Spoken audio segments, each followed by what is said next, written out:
from Southern Colorado's high-definition news leader. This is News Channel 13, where the news comes first. Ahead on Good Morning Colorado, President-elect Donald Trump breaks a near 4-decade U.S. foreign policy tradition, how it could affect our relationship with China. And we obviously had some snow. It's a bit chilly this morning, but we're tracking at least a brief, slight warm-up before more colder air comes into the area.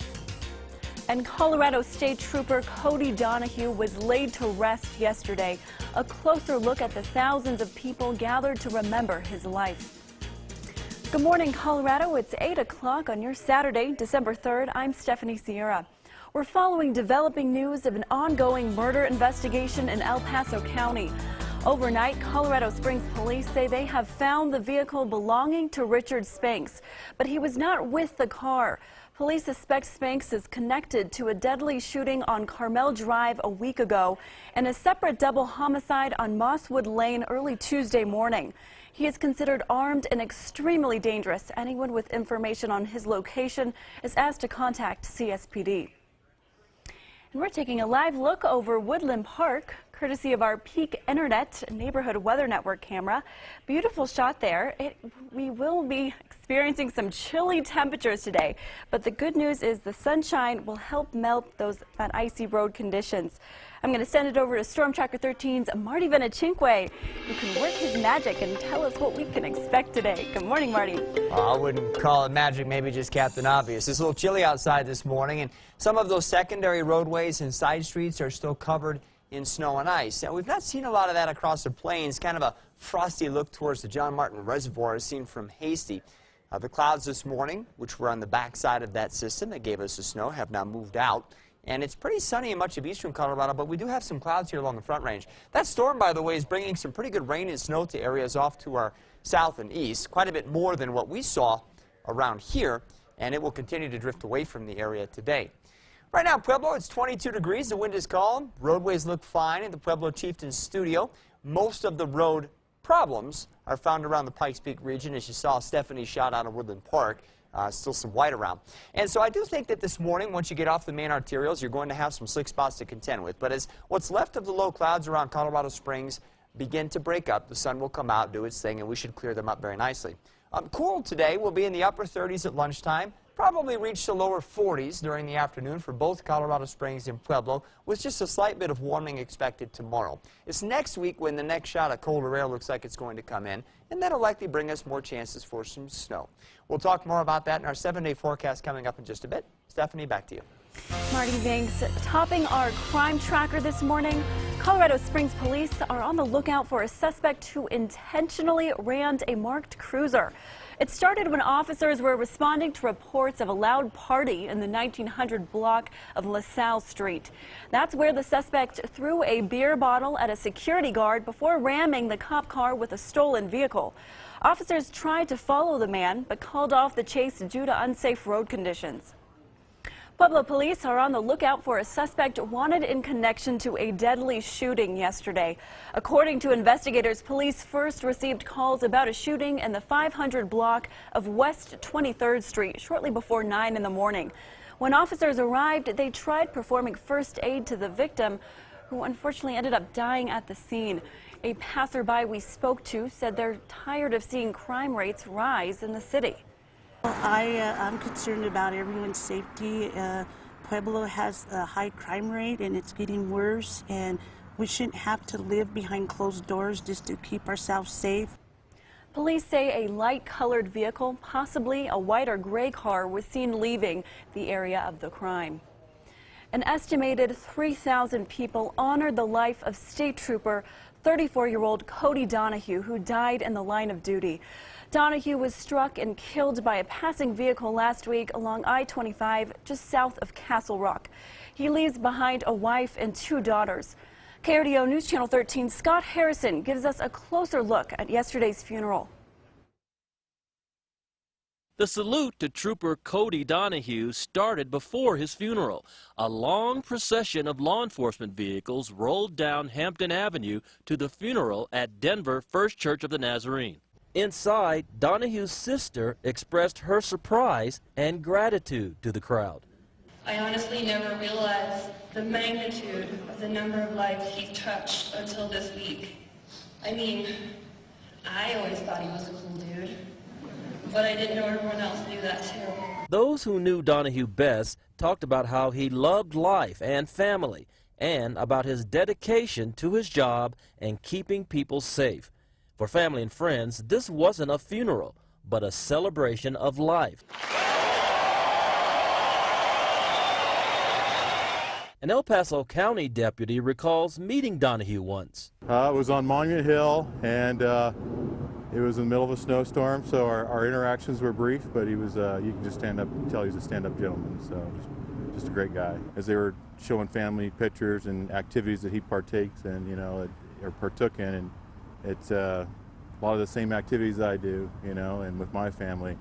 And I even mentioned to my partner here, you know, it was a snapshot of my own life. This is the same church where the funeral of Trooper Jamie Jersevics was held a year ago after she too was struck and killed by a passing motorist on I-25 near Castle Rock. And with so many troopers wanting to be here for Cody Donahue's funeral, we're asking the State Patrol how it is maintaining its manpower levels across the state. A State Patrol spokesman says it's an example of all Colorado troopers pulling together so Donahue's Castle Rock comrades could be here. It is difficult. We have people that have come in from the Colorado Springs troop, from the Pueblo troop, and now those vacancies are taken in by the Trinidad people can come in, the Lamar people can come in.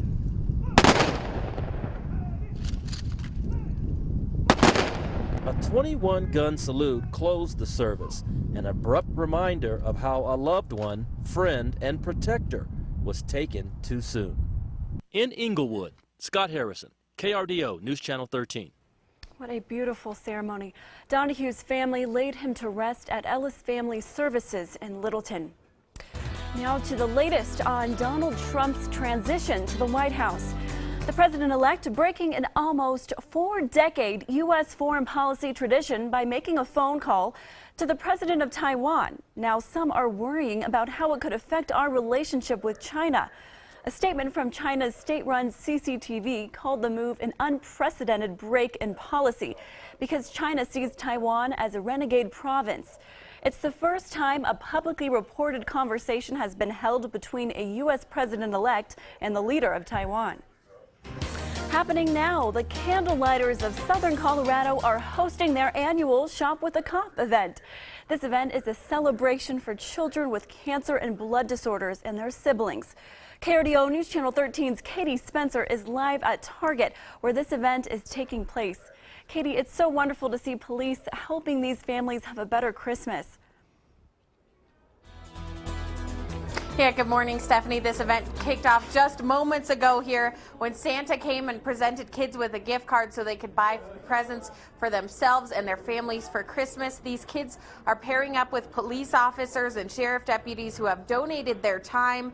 As you said, these families are kids with cancer or blood disorders. This program has been going for more than 20 years and helping families forget some of the hard times. Just for a minute now, last year 145 children from over 70 families were served, and this year it's anticipated that that number will go up to 160 children to be served at these two locations. Reporting live in Colorado Springs, Katie Spencer, KRDO News Channel 13. Katie, thanks so much. The relentless bullying of a teen in Texas has broken the hearts of thousands across the U.S. Her last act will be one her family remembers for a lifetime. We'll have more on this girl's tragic death. Plus, officials in Los Angeles were able to catch one of the FBI's most wanted criminals. We'll tell you what he's accused of. That's coming up next. And we're tracking what should be a relatively quiet weekend, a little on the cool side, but certainly warmer than we were yesterday. We'll be in the 40s in both Colorado Springs and Pueblo, probably 30s in Teller County, and we should remain dry. Doesn't look that way all of next week. We'll talk about that in our 7-day forecast coming up soon.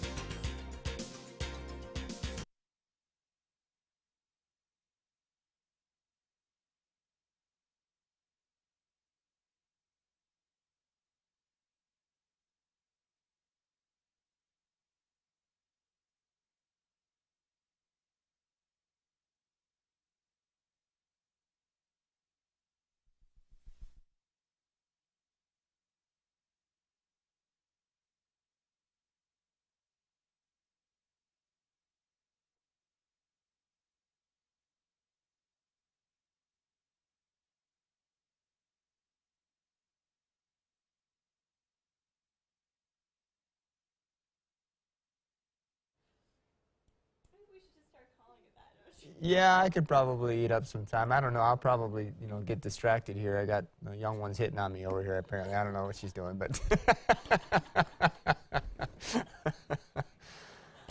All right, hang on a second.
Welcome back. Thanks for joining us this morning. We're taking a live look over Colorado Springs on North Union and Montebello, courtesy of our Mortgage Solutions Financial Neighborhood Weather Network camera.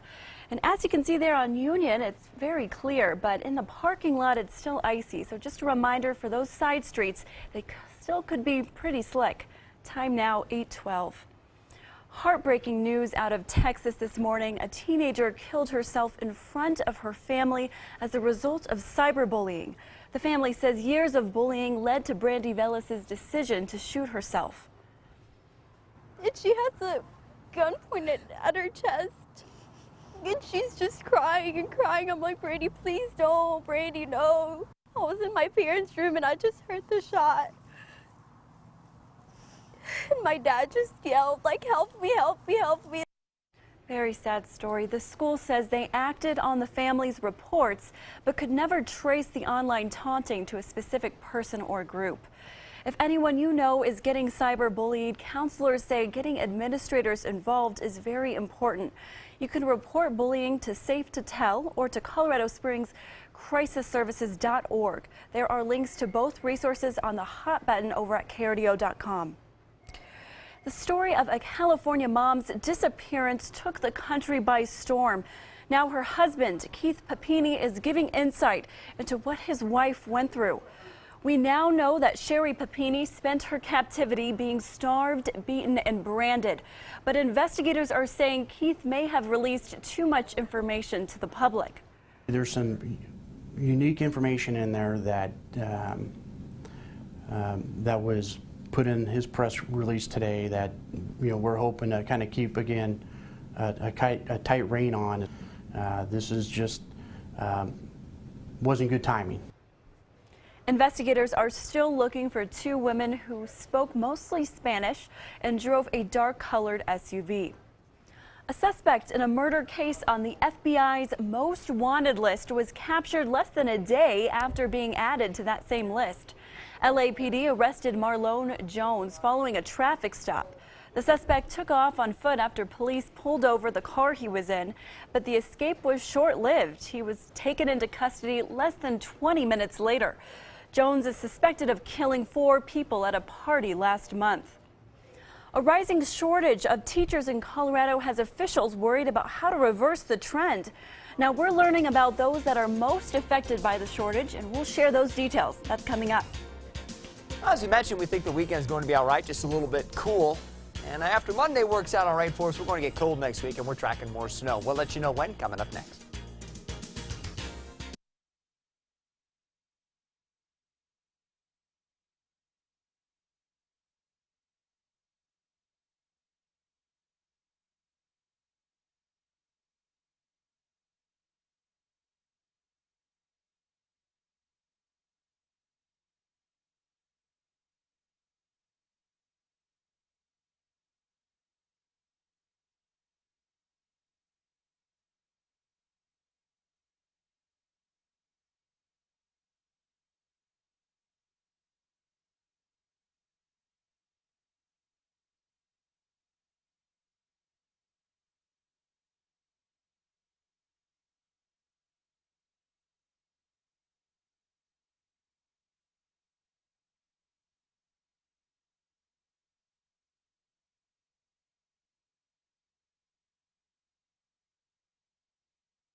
8:17 on a cool Saturday morning. It's going to get colder before too much longer, but right now we're doing okay for this time of year with teens and 20s. There's a shot from People's Bank and Monument near I-25 and Highway 105. Kind of a couple of really cool things going on here. You can see the low clouds, pockets of fog that are off in the distance. Obviously, over the top of that, it's cleared out nicely. The secondary roads, side streets, they have some ice and snow on them, no doubt. The highway is doing fine. Just watch the on and off ramps in a few spots, especially north end of town. Those are still kind of slick. Once you hit the south end of town, things look better on roadways. Turkey Creek right now, Highway 115. It's 20 degrees. The sky is clear. As I'm looking out the back door here at KRDO, it's pretty gray yet, and we have a lot of snow in our parking lot. Looks okay in Pueblo. Roads are fine. Nice sunny start to the day, maybe just a little hazy. There's not much wind. And yeah, it's cool with temperatures hovering around 20 degrees. So that's true, by the way, for most of eastern Colorado, 20s. And once you head up into the higher terrain, we're looking at teens to lower 20s. So there's not a lot of temperature variety out there this morning, and there's really not much wind. Skycast shows some clouds may be floating around near the Kansas state line. Then later on today, rebuilding over the mountains, there might even be enough instability around for some very light snow showers or flurries to develop over the mountaintops along and west of the Continental Divide. Over our local mountain areas, we might see a few clouds, but I don't think we'll have to worry about any additional snow. And temperatures seasonably cool with generally lower to middle 40s on the plains, 20s and 30s over the mountains and mountain valleys. As we head into tonight, no big changes in the pattern. Any of these instability snow showers over the mountains will probably end as the sun goes down. Then we'll just figure on some passing clouds across the plains. The wind will be light again tonight, but the air overhead will be warming some, so it might be just a little bit warmer in some areas near the higher terrain, especially tomorrow morning. We're still looking at teens to lower 20s, though, I think, in the Springs for lows. Tomorrow's temperatures don't look much different than today. I do think we'll make a little jump up, maybe into the 50s on Monday, though that could come with some wind. Then as we head into Tuesday and Wednesday, another real significant shot of colder air looks like it's going to come into the area. Behind that, some snow should develop, and that's most likely to happen latter half of the day, Tuesday into Wednesday morning as it appears now. So best guess would be that the commutes Tuesday evening and Wednesday morning would be most heavily impacted by the snow. The snow doesn't look like it'll be terribly heavy, by the way, but as you saw with this last storm, we don't need a lot, especially if the temperatures are going to be that cold, to make for some slick travel. And I certainly think that's a possibility as we head into Tuesday evening and Wednesday morning. And look at those highs Wednesday, by the way. Only in the teens, lows down around 0 Wednesday night. Well, a bit of a system shock for you. We should start recovering by the end of the week. Might get back up into the 40s, say, around Friday or so. Pueblo will go with 40s tomorrow, maybe mid-50s on Monday. And then Tuesday will start cooling off. Latter half of the day, probably colder than the early part of the day. Wednesday only in the teens. And I do think you have a shot at some snow as well. And again, it won't take much because it will get cold enough with this storm that if it snows even a little bit, we could expect some slick roads. We'll clear that out in time for Thursday, warm back up maybe into the 50s on Friday thanks to a wind coming off the mountains as it looks now. Canyon City, 40s this weekend, 50s on Monday, then 30s Tuesday, teens on Wednesday. So again, it's December. That happens once in a while. Get some cold nights behind that front too with single-digit lows. Might bounce back up to near 50 or so on Friday. And then Teller County, we're looking for temperatures to be generally in the 30s here through the weekend with maybe briefly some 40s around on Monday. Be lucky to hit 20 on Tuesday and about 10 on Wednesday with lows down around 0 or below for a couple of nights. And a pretty good chance for some snow obviously later Tuesday into early Wednesday. And I mentioned it already, but just to belabor the point a little, it doesn't look like a heavy snow for us. But you know, if we can get 1 to 3 inches with that kind of air in the area, it's going to be slick. Yeah, and chilly. Gotta grab those coats. Yeah, it's, well, hey, listen, we went through an entire fall where chili wasn't something that we used very often, so I guess we're getting our comeuppance now. Right, it's finally here. Yeah. Thanks, Marty. You're welcome. It was a bittersweet end for the CU Buffs as their dream season officially came to a close in an exciting game against Washington. Find out why the team is still holding their head high despite their loss last night. That's next. Coming up in sports, we have some news on Trevor Siemian before the Broncos game later today, and big day in sports yesterday. We had battle for the gold pan between CC and DU. We also had a little high school hoops action, so we'll get you all that and more coming up.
A very good morning to you. I'm Nick Rothschild. This is your morning sports update. Well, we're waiting for the Broncos game on Sunday. However, we do know Broncos quarterback Trevor Siemian will not play against Jacksonville. He was officially ruled out on Friday. That means rookie Paxton Lynch will make his second career start, and he'll face a fairly ferocious Jaguars defense that's ranked 6th best in the NFL. I can think of 6 games they've lost by less than a score to really good teams right now that are in the playoff hunt. Or, we respect what they're doing, playing great defense, special teams wise, really good special teams group, something we struggled with last week. So, yeah, we understand we're going to have to play really, really well. To the ice rink we go. I don't mean Monument last night. CC hosting DU at the Broadmoor World Arena. It's the battle for the gold pan. Pios, the second-ranked team in the country. But the first look at goal comes from the Tigers. Luke Gertis. No luck. Glove saved by Tanner Gillet, but puck kicks around in front. Denver eventually clears. Later, Cole Joseph Chalk trying the old wraparound, but a nice foot save from Jolly keeps us at bagels. Denver's turn for some offense. Liam Finley, a streaking Tyson McClellan puts a shot on net, saved by Alex Leclerc. Then, watch this by Leclerc. My goodness, Evan Jansen thinks he's got a goal, and he would have if not for Leclerc's heroic right boot. Just magnificent work there. Tigers looking for a goal in the second period. Bryce Van Horn fires a shot on net, but it's saved. Then the Pios break the scoring stalemate. Troy Terry, top corner with the nice finish. They'd go on to hold that lead they got in the second period, along with the gold pan. Final score, 3-1. It is opening weekend for many high school basketball teams around Colorado, including perhaps a dark horse for the 4A title, the Sierra Stallions. Sierra led by senior C.J. Jennings, hosting Falcon last night in their home opener. Jennings, a distributor early, brings the ball up court, finds Darian Reed for the 3, splash. Then Jennings, known for his offensive prowess, goes baseline and fancy finish, gets his first points of the game. Falcon offense trying to keep pace. David Palmer splits the D. The reverse bucket for 2. Then Maurice Daniels, putting a defender in the spin cycle, lays it in. But, hey, just like Future has too much sauce, Sierra has too much C.J. Jennings. Catch and shoot from 3, #buckets. Stallions get their first win of the season, 64-48. Is it just me, or is anyone else excited for high school basketball season? This is going to be a fun one. Well, that's a look at sports. Have a great rest of your day.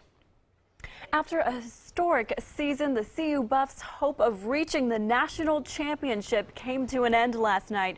CU fell to the Washington Huskies in the Pac-12 championship game, 41-10. The Buffs finished their season with an impressive 10-3 record, but their national championship drought will continue. The last time Colorado won the national championship was 26 years ago in 1990. Wow, a long time. The murder trial against a South Carolina cop continues to grip headlines around the nation. We'll bring you the latest details on Officer Michael Slager and what a judge has decided to do in light of the case. But first, a group of students in southern Colorado are demanding a change to their school dress code. Coming up, we'll tell you why these students say they felt humiliated and what school officials plan to do about it. Stay with us. Cool this morning. We have some slick secondary roadways, side streets, but we do think that we're going to end up with some sunshine here today, so we should clean those roads up. Temperatures in the 40s this afternoon. We'll take a look around the nation coming up next.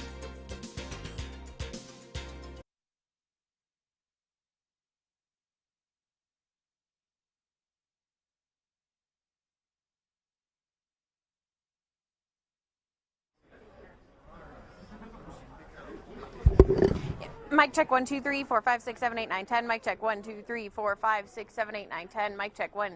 Thank you.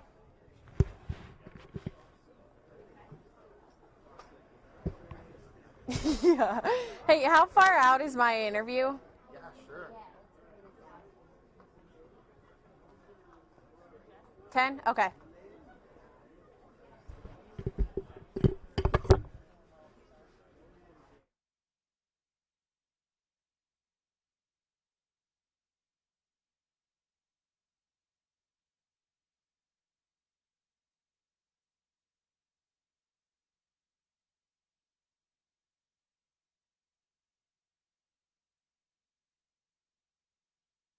Live after that, because I don't think I'm hitting until 8.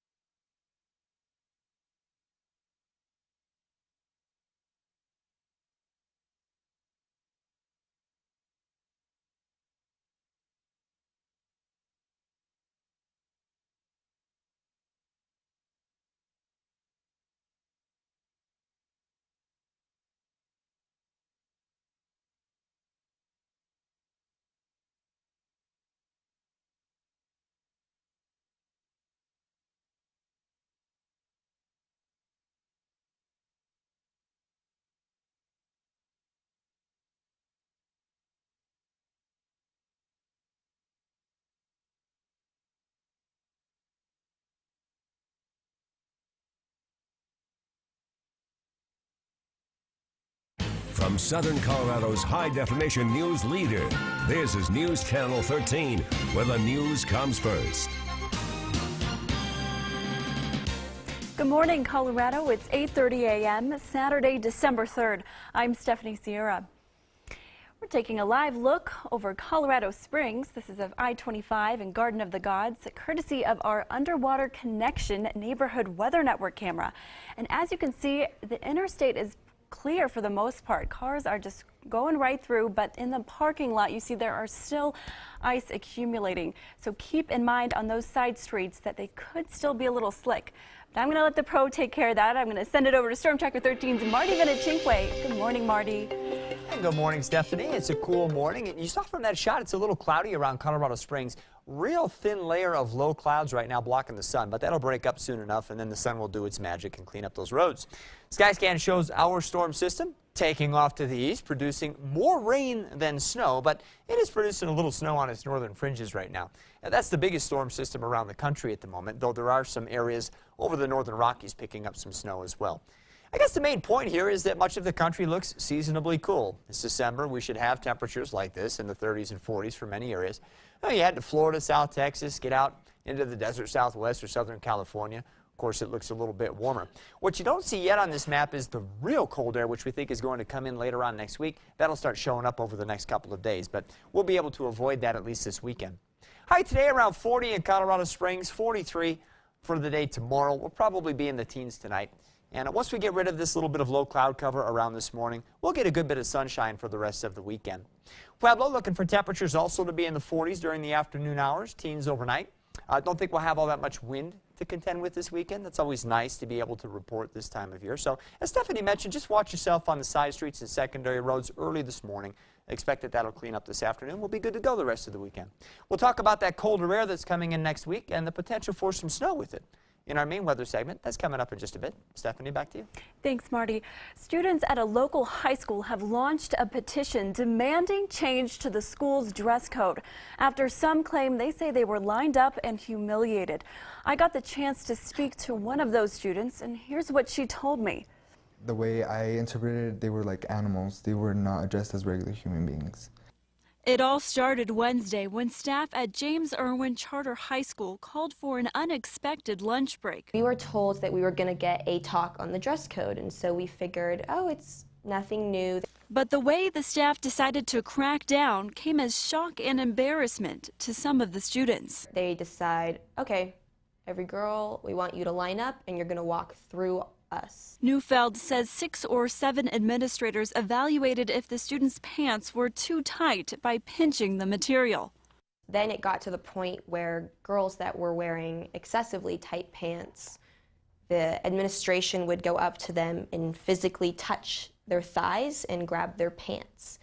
Now, 7 different girls contacted News Channel 13, writing us letters describing how the experience made them feel uncomfortable. One girl writing, quote, "The administration told us to change the way we dress because boys will be boys." And another writing, quote, "They lined us up as if we were animals." Some even recognized, quote, "I have struggled to find pants that fit." They were lined up and then they were addressed without any consent. They were touched. I can't see that as actually a lineup. I mean, that gives you a certain image. They were dismissed from a large area into the hallway, and there were teachers just trying to help them. You know, that's good, that fits dress code and this doesn't. Administrators are looking into the way the incident was handled. Well, I'm in the process of reviewing video footage, interviewing staff members that were there. For now, the students are supporting each other, calling the classmates who came forward brave. I would like to highlight the work of the students who chose to speak out. This bravery cannot be manufactured, and it is recognized. School CEO Jonathan Berg says he expects to conduct additional training for the staff after they identify specifically what happened. Ask any student and they'll say graduation is the one day they look forward to from the time they're in kindergarten. But for the small graduating class at the Rocky Mountain Line School, there was a little more pressure. The 25-student class had to show off their skills to potential employers in a tough 2-hour demonstration yesterday. Some students say it was a lot more stressful than your average graduation. It's a little more pressure than it was all week practicing for it. You got quite a few people out here. The weather's not as nice as it has been for us, but we'll make it happen. The graduates completed a 500-hour training program in less than 16 weeks. According to the Colorado Department of Higher Education, there is a 2.2% drop across the state of people completing teaching programs at colleges and universities. That's fewer than 2,500 people completing their programs. Education officials say the growing shortage affects all Colorado schools, especially those in rural areas. Happening now, the Candle Lighters of Southern Colorado are hosting their annual Shop with a Cop. This event is a celebration for children with cancer and blood disorders and their siblings. KRDO News Channel 13's Katie Spencer is live at Target where this event is taking place. And Katie, it's wonderful to see the police are helping these families have a better Christmas. Yeah, good morning, Stephanie. This event kicked off just a few minutes here at about 7:30. There's a huge line right here of kids waiting to see Santa, who will present them a gift card. But right now, I'm joined by Sergeant Stanky. Sergeant, I guess just to start out, can you tell me what we're doing here this morning? Well, we're here for our annual Shop with a Cop event. We team up with the Candle Lighters of Southern Colorado, and we hook up with the kids, and we go out and we help them spend some money. So what does it mean for you to be a part of an event like this? Well, it's just a great opportunity for us to get with the kids and have a positive interaction with them. You know, some of these families are not having a great Christmas time like the rest of us are, and we get to get them away from that a little bit. And we said that, you know, it's kids with either who have cancer or blood disorders or for their family. So it's really meaningful, especially around Christmas time, because a lot of people wouldn't have an opportunity like this. Absolutely. I mean, there can be some astronomical medical bills involved and different things like that. So it's a great opportunity for us and for the families. And what a great event we're holding here. They're holding here this morning. About 160 kids are participating. We will have more on this later on at KRDO at 5 o'clock. Reporting live in Colorado Springs, Katie Spencer, KRDO News Channel 13. Katie, thanks so much. Now to the latest on a South Carolina officer facing murder charges. The judge's refusal to declare a mistrial means the case to determine the fate of Michael Slager will continue on Monday. The announcement comes after the jurors told the judge they had trouble reaching a consensus. Judge Newman says that in this case, a mistrial would be the wrong decision. At this stage of things, with the jury indicating a willingness and an interest in continuing and requesting to continue deliberating, it would be improper for the court to declare a mistrial. Slager is facing murder charges after video surfaces showing the officer shooting an unarmed black man. At one point in the trial, Slager took to the stand, telling the courtroom he did what he had to do when Scott ran away after going for his taser. Slager is facing 30 years to life in prison if convicted. A massive recall by Ford will affect thousands of vehicles on the road. Still to come, we'll tell you what problems those cars have. Plus, we're looking ahead to tonight's Festival of Lights parade in Colorado Springs. What you need to know before heading out the door. That's coming up.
Welcome back. Ford is recalling more than 680,000 cars over a seatbelt defect.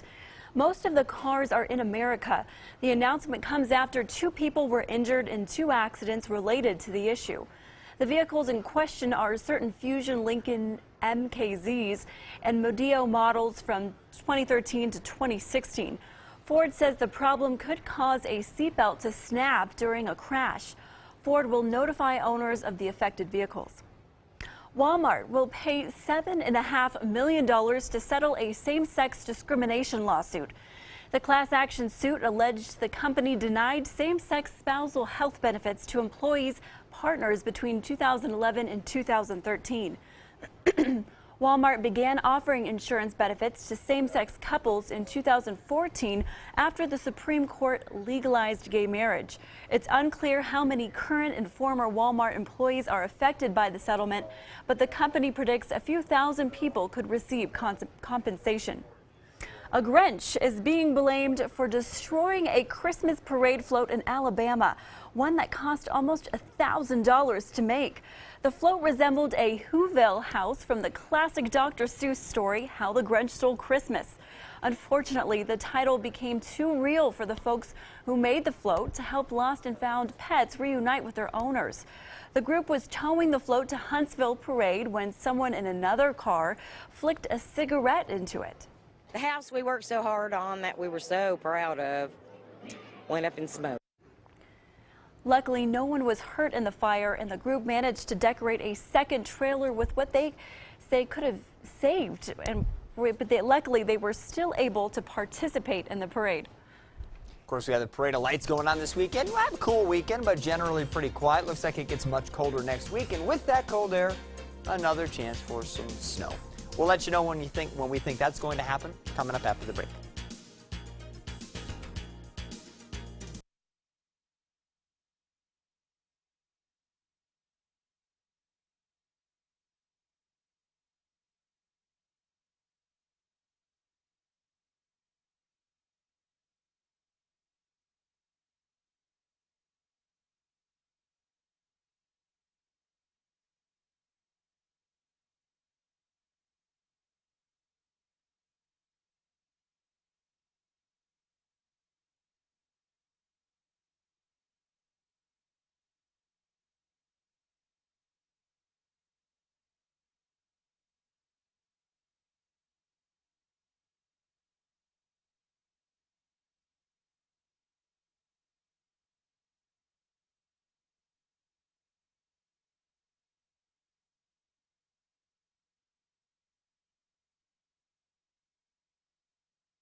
Well, we've been tracking some slick roads, mainly on the secondary roadways this morning, as the main roads have been treated and cleared up pretty nicely. Right now, Phil Long Kia in Motor City, looking back to the north towards downtown. It's 14 degrees. The wind is pretty calm. You can see a little bit of drifting of the steam from the Drake Power Plant. And the interstate's on the left-hand side there, and traffic seems to be moving along on it just fine. But again, once you get off the interstate, you run into some slick spots, and they'll likely be there until we can get the sun out, which we don't have right now in Colorado Springs. It is out in Walsenburg, where it's a little bit warmer thanks to a west wind at 9 miles an hour. At the Spanish Peaks Veterans Community Living Center, you can see the frosty tops of the Spanish Peaks. Looks real pretty. And kind of a cool look from La Veta. Clouds rolling over the top of the mountains there. It is a little windy in this area, so it's always true. I can never seem to say one word and cover everybody. So most areas don't have wind, but there you go. There's an area that does, just to make sure that I'm wrong somewhere. Skycast shows very little in the way of clouds over the plains here later on today. We'll probably see some clouds develop over the mountains and maybe even a few light snow showers over the Continental Divide, but they won't really amount to very much today. High temperatures near seasonal averages in the 40s and lower elevations with 20s and 30s over the mountains and mountain valleys. This is nothing crazy for this time of year, but certainly a little bit on the cool side. Overnight tonight, any showers, snow showers out across the mountains will come to an end probably after the sun sets. The rest of the night will just be mostly clear. Wake up tomorrow morning in the teens and 20s, and then we'll do it again tomorrow with a day that looks very similar to today, though I don't think we'll have the low clouds around in the morning. Monday, breezy and a little warmer with highs in the lower 50s. And I've been promising some more cold air. That looks to come in Tuesday into Wednesday. And highs Wednesday may only reach the teens with lows to follow down around 0. So it's some real cold air. And when cold air like that comes in, it generally brings some light snow. We don't need a lot, though, when it's that cold to make for some slick roads. So probably by the Tuesday evening commute into Wednesday morning, we could be talking about some slick travel conditions. Thursday looks cold, but should be clearing out. And then Friday, I think we'll warm up some, maybe getting back into the 40s, depending on how much snow is on the ground and how much wind we have in the area. Pueblo 40s tomorrow, but probably upper 40s. Then we jump into the 50s briefly on Monday. So if you like some warmth, that's probably a decent day for you, maybe to get outside, although I do think it'll be a little breezy. Tuesday into Wednesday, much colder, with that chance for snow coming in late Tuesday into Tuesday night, and then wrapping up Wednesday morning, the way it looks now. Timing on that could change a few hours here or there, but that's the way it looks currently. Could be down around 0 or so Wednesday night when you try to go to bed. How about Canyon City? Mid-40s tomorrow, mid-50s on Monday, 30s on Tuesday, teens on Wednesday. I still think you have that shot for some light snow. It looks like that'll actually be a pretty widespread area of light snow. Should affect most of us. Again, winds down Wednesday morning, then kicks out in time for a warming trend through the end of the week. Mountain communities get 30s this weekend, 40s on Monday. Be lucky to hit 20 on Tuesday and struggle to reach 10 on Wednesday if things work out as currently advertised. And snow comes in sometime during the day Tuesday, probably the latter half of the day. Should wrap up Wednesday morning. And we'll be down below 0 Wednesday night. So usually when it gets that cold, we do not get heavy snow around here. We need the, the spring, fall, warmer systems that really pound us. But when it's that cold, like this last system, it's just enough to make a mess of the road. So it looks possible through the middle of next week. Yeah, good to know, good to know. And for those of you just joining us, just be interstate is very clear, but just be cautious of those side streets, right, Marty? Yep. Now, on occasion, the on and off ramps will catch you too. Yeah, exactly. Thank you so much. You're welcome. She may be a gray tiger, but this little sweetie just wants someone to pet her. Meet Lucy, our pet of the week. Good morning. I'm Katie McDevitt from Humane Society of the Pikes Peak region, and I'd like to introduce you to my friend Lucy. Lucy is an 11-year-old spayed gray tiger whose owner could no longer care for her. She prefers people to other pets and may do best as the only fur child. She's a chatty cat looking for someone willing to listen to the wisdom she has to share, preferably while she's sitting in your lap. Lucy's adoption fee is free because she's one of this week's staff picks. Her adoption still includes a voucher for a veterinarian exam, vaccinations, 30 days of pet health insurance, and a microchip. Swing by the shelter at 610 Abbott Lane or find us at hsppr.org or on Facebook to see all of Lucy's furry friends in need of a home for the holidays. And if you're looking for a unique gift idea for a youngster who loves animals, registration for Winter Break Camp Whiskers and Wags at Humane Society of the Pikes Peak region is now open. Campers make toys and treats for shelter animals, enjoy games and activities, visit with critters, and have lots of fun. Register online at hsppr.org/camp, and we'll see you there.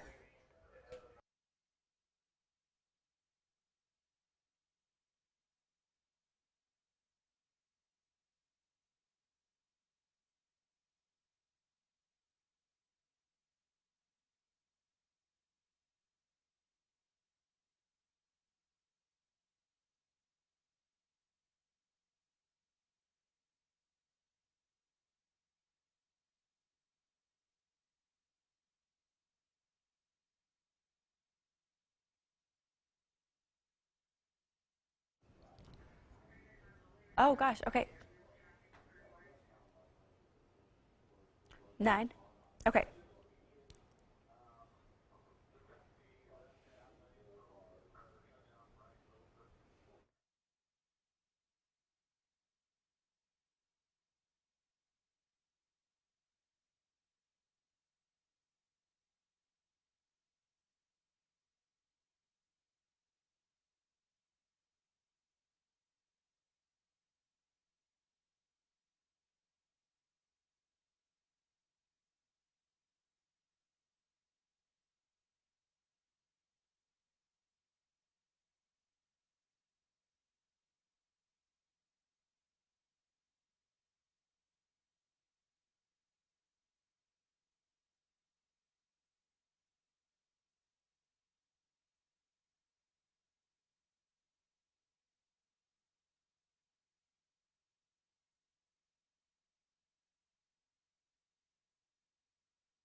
following breaking news out of California. 9 people are dead after a blaze at a warehouse in the San Francisco Bay Area.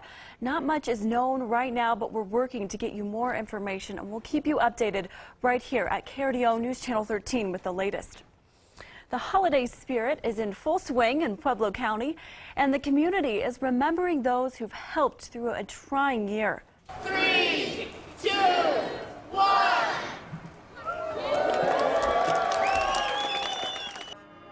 The Pueblo Light ceremony took place at the Pueblo County Courthouse and was dedicated to first responders and other agencies who helped during the Junkins and Beulah Hill fires. Decorations matching the theme came courtesy of District 60 students. To have the support from everybody in the county and to have this honor is just, it's humbling in a way, because it means so much to us that, you know, our time that we've served to help others is appreciated. The holiday celebration also included live music and pictures with Santa. And lastly, get ready for some true holiday excitement. We're looking ahead to Colorado Springs' annual Festival of Lights Parade tonight. The event will run downtown for the 32nd year, beginning at 5:50 tonight on Tejon Street. It's expected to be cold by nightfall, and thousands will attend, so bundle up and come early. It's also free for the family to come. You'll just have to find parking. And we're taking a live look over Monument, courtesy of the People's Bank Neighborhood Weather Network camera. And as you can see, the interstate's doing great, but just keep in mind those side streets can still be slick. We'll be right back.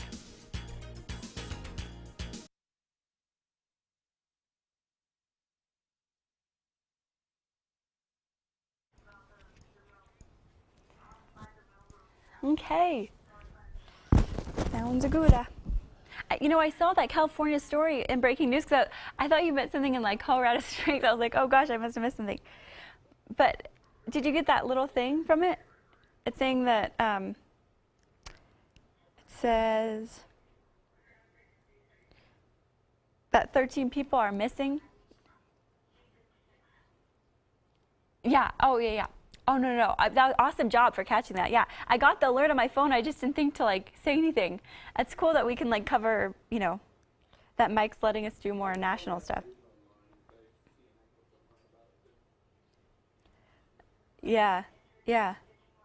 13 people. That's like right in my hometown. I can't believe that. It's like truly like right down the block. Yeah. It's crazy.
Welcome back. It's time to see how you wake up, Colorado.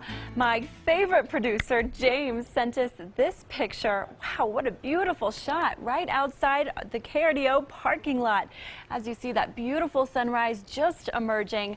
Another, you know, even though it's cold, it's going to be a nice day out. We love it when people send in pictures. You can tweet them to us. You can send it on our Facebook page and, of course, email it to us. Just be sure to use the hashtag WakeUpColorado. We have another update. We're following breaking news out of California. 9 people are dead and 13 are missing after a blaze at a warehouse in the San Francisco Bay Area. Not much is known right now, but we're working to get you more information, and we'll keep you updated right here on KRDO News Channel 13 with the latest. And we've been tracking road conditions, and as Stephanie mentioned earlier, the interstate's in good shape. Some of the secondary roads are still pretty icy, so give it a little time this morning till we get rid of this deck of low clouds, which we will. it's going to take a little time for those roads to clear up. And once the sun's out, it'll do its thing. So we've talked a lot about the next week, and as I mentioned, next week's going to get cold with a chance for some snow. Looks like a brief warm-up as we head towards the following weekend, followed by kind of a frigid week. Now, things can always change that far in advance, but right now, anyway, it looks a little bit like winter. Yeah, got to grab those jackets out the door this morning. Yes, ma'am. Thanks for joining us. Join us tomorrow at 6.